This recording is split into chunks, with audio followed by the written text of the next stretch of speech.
오늘 아침 우리에게 주시는 하나님 은혜의 말씀은 사무엘상 14장 16절에서 52절까지의 말씀입니다. 오늘 말씀의 주제는 잘못된 리더십이 가져오게 될 여러 가지 문제들에 대해서 말씀하고 있다고 생각이 됩니다. 모든 문제의 핵심은 결국은 리더십의 문제라고 할 수 있습니다. 결국 하나님께 쓰임받는다는 것은 어떻게 훌륭한 리더가 될 것인가, 또 어떻게 교회가 영적 리더십을 키워낼 것인가, 우리 자녀들을 양육한다는 것은 결국 리더로 만든다는 의미일 것이고요. 결국 이 리더십, 교육에 있어서도 가장 핵심적인 요소라고 할 수 있을 것입니다. 오늘 말씀을 통해서 사울이 잘못된 리더십, 특별히 사무엘 상하, 그리고 뒤에 이어지는 역대 상하 이야기를 보면 결국은 다 리더십에 대한 문제라고 할 수 있고요. 새 왕 이야기라는 책을 제가 요즘 읽고 있습니다. 거기에 보면은 이 사울과 다윗과 압살롬, 이 세 왕에 대해서 이야기를 하고 있어요. 이 세 왕의 행적들을 쫓아가다 보면 요즘 학문적인 영역에서도요, 신학교에서도 리더십에 대해서 연구가 활발하고 리더십으로 또 공부를 마치는 분들도 많이 있는 것 같습니다. 이 굉장히 중요한 주제라고 생각이 됩니다.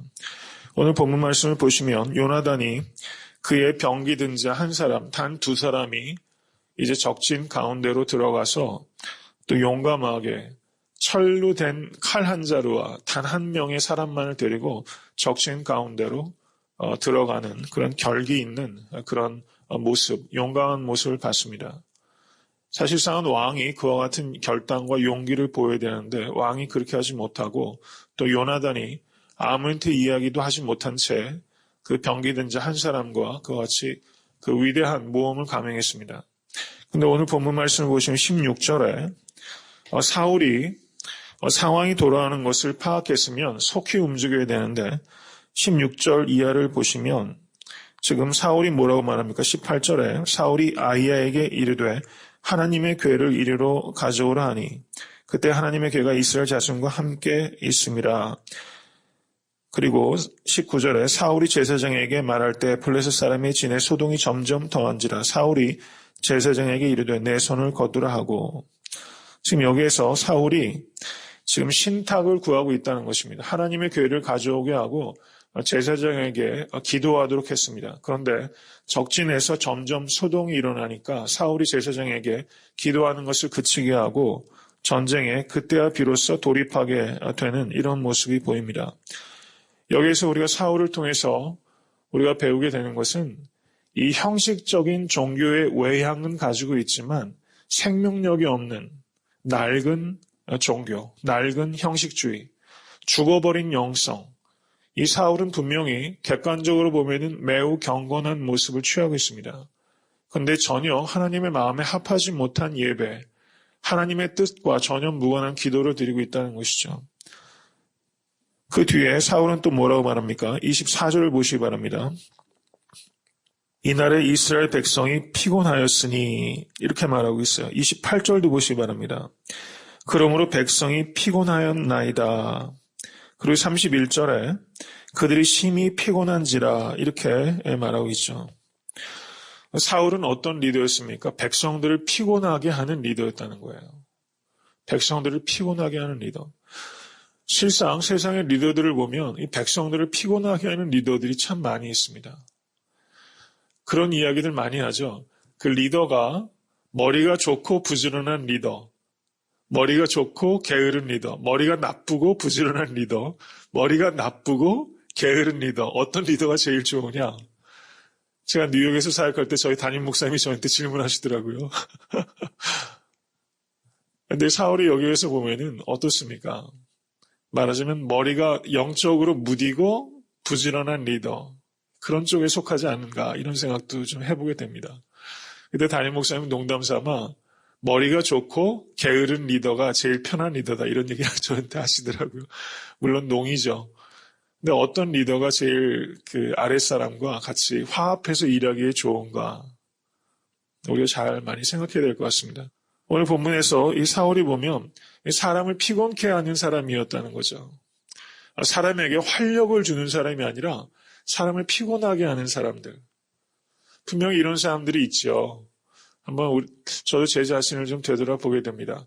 만나면 왠지 활력이 있고 왠지 이야기를 나누다 보면 나도 좀 잘해봐야 되겠다. 이렇게 희망이 샘솟는 사람이 있는가 하면 목소리만 들어도 피곤한 사람이 있고 생각하는 것들마다 부정적이고 이런 사람들도 있죠. 그래서 가만히 우리 한번 자신을 되돌아보면서 오늘 하루 나 자신이 피곤하지 않고 새 힘을 얻고 그래서 예수 그리스도 안에 있는 나의 활력이 다른 사람에게 선한 영향을 끼쳐서 뭔가 의욕을 고취하고 새롭게 하는 그런 역사가 성도님들 삶 가운데 있으실 수 있게 되기를 간절히 소원합니다. 사울이 그 뒤에 어떤 일을 합니까? 이제 블레셋 사람들을 쫓아갈 때 아무 식물이든지 먹지 말아라, 금식해라 이렇게 이야기를 하고 있어요. 지금 전쟁에 지금 최고로 그 고조가 되어서 이제 적들을 마지막으로 섬멸해야 되는 이 중요한 시점에 사도 바울이 금식하라는 겁니다. 이 역시 외형적으로 볼 때는 매우 경건한 행위처럼 보인다는 거예요. 그런데 이것이 어떻습니까? 시의적절하지 않은 거예요. 시의적절하지 않습니다. 그래서 사람이 피곤한 겁니다. 때에 맞지 않는 이야기를 할 때 사람이 피곤해지는 거예요. 그 내용 자체는 틀린 이야기가 아니죠. 그런데 금식해야 될 때가 있고 음식을 먹고 원기왕성해서 적과 싸워야 될 때가 있는데 지금 힘을 비축해야 될 때 금식하라고 요청하고 있다는 사실입니다. 사실 우리들도 이런 오류를 범할 때가 없지 않다는 것입니다. 그런데 그 뒤에 내용을 보면 어떻습니까? 요나단이 적을 쫓아가다가 요나단 역시 힘이 기진이 기력이 빠져서 저 어떻습니까? 몽둥이 끝으로 꿀을 조금 맛보고 눈이 밝아졌다라고 말하고 있습니다. 그때 옆에 있던 사람이 이건 요나단은 사울이 어떤 명령을 내렸는지 모르고 한 행위였죠. 그때 옆에 있던 사람이 사울이 맹세까지 시키면서 음식을 먹지 못하도록 하겠다 이렇게 요나단에게 말을 합니다. 그 뒤에 요나단이 뭐라고 말합니까? 요나단이 가로되 내 부친이 이 땅으로 곤란케 하셨도다. 보라 내가 이 꿀 조금을 맛보고도 내 눈이 이렇게 맑았거늘 하물며 백성이 오늘 그 대적에게서 탈취하여 얻은 것을 임의로 먹었다면 블레셋 사람을 살육함이 더욱 많지 아니하였겠느냐. 아들로부터도 그 명령이 적절하지 못하다는 비판에 지금 직면하게 된다는 사실입니다. 그리고 그 뒤에 내용을 보시기 바랍니다. 그런데 백성들이 어떻습니까?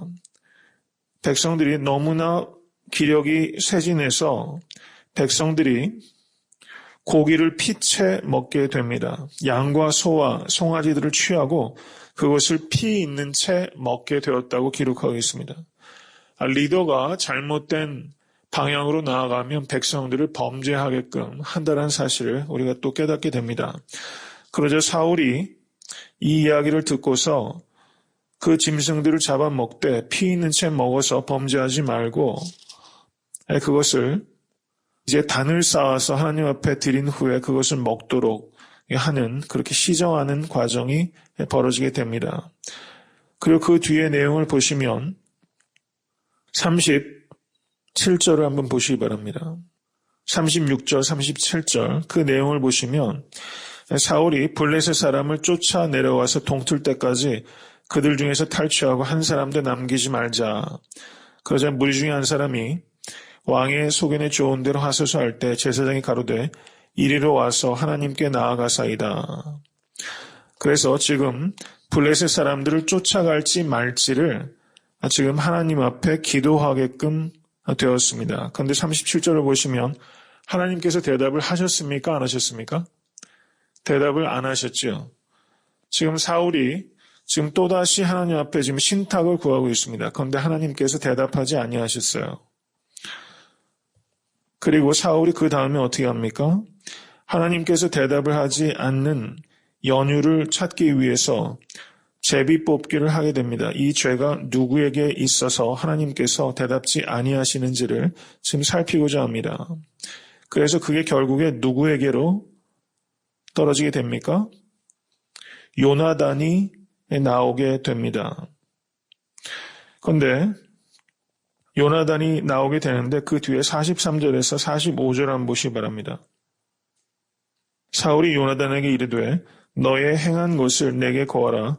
요나단이 고하여 가로되 내가 다만 내 손에 가진 지팡이 끝으로 꿀을 조금 맛보았을 뿐이오나 내가 죽을 수밖에 없나이다. 사울이 가로되 요나단아 내가 반드시 죽으리라. 그렇지 않으면 하나님이 내게 벌을 내리시고 또 내리시기를 원하노라. 백성이 사울에게 말하되 이스라엘의 이 큰 구원을 이룬 요나단이 죽겠나이까 결탄코 그렇지 아니하니이다. 여호와의 사심으로 맹세하옵나니 그의 머리털 하나도 땅에 떨어지지 아니할 것은 그가 오늘 하나님과 동사하였음이니이다 하여 요나단을 구원하여 죽지 않게 하니라. 이렇게 말하고 있습니다. 오늘 본문에서만 보셔도 사울이 2번 맹세하게 됩니다. 적을 쫓아갈 때 음식을 먹지 말아라 라는 것을 저가 맹세하게 되고 지금 여기에서 요나단을 죽이겠다라고 맹세를 하게 됩니다. 만약에 요나단을 죽지 아니하면 하나님께서 내게 벌을 내리시기를 원하노라 그렇게 이야기를 하죠. 결국 요나단을 죽입니까? 안 죽입니까? 죽이지 못하죠. 그러니까 사울이 자기 자신을 저주하게끔 되는 그런 일들이 벌어지게 된 것입니다. 백성들이 모두 들고 일어나서 요나단을 죽여서는 안 된다. 사울은 여호와께 맹세하면서 요나단을 죽이겠다 이야기를 하고 또 백성들은 여호와의 사심으로 맹세해서 머리털 하나도 땅에 떨어지면 안 된다. 이렇게 말하면서 요나단을 지키게 됩니다.